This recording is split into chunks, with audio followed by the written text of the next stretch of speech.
Orville et Wilbur Wright sont deux frères originaires de Dayton dans l'État de l'Ohio aux États-Unis. S'ils ne possèdent initialement qu'un atelier de bicyclette, la réalisation en 1899 d'un planeur biplan modèle réduite piloté depuis le sol avec Octave Chanute leur donne l'envie de continuer plus en avant dans cette aventure. Ils réalisent alors un planeur de 5,30 m d'envergure en 1900, capable d'accueillir un pilote. C'est le 20 octobre 1900 que cet aéronef accueillera un pilote pour la première fois.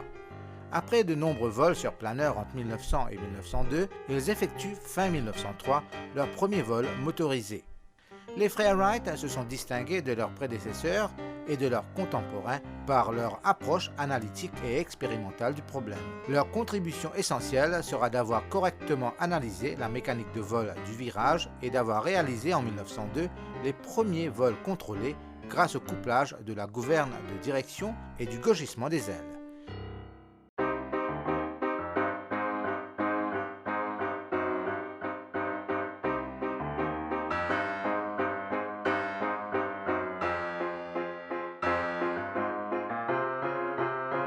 Maîtrisant le pilotage, ils effectuent en 1905 les premiers vols pouvant être qualifiés de contrôlés, de longue durée, avec des virages inclinés et non dérapés. Cependant, leur obsession du secret autour de leur machine et de leur capacité à réaliser un vol motorisé contrôlé entraînera un scepticisme général, en particulier en Europe, quand ils commenceront à communiquer en 1905 tout en exigeant un contrat commercial ferme avant toute démonstration.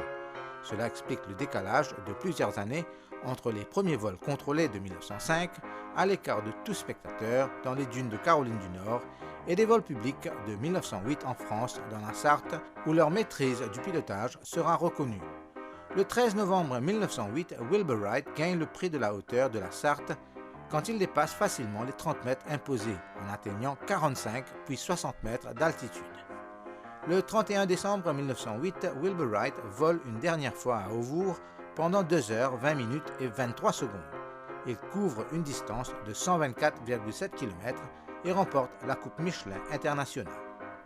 Consacrant leur énergie à protéger leur invention et à des luttes de brevets, ils ne remettent pas en cause la configuration atypique de leur machine, soit la configuration canard, pas d'aileron, pas de roue, hélice à l'arrière, qui est obsolète en 1910 et ne sera pas poursuivie.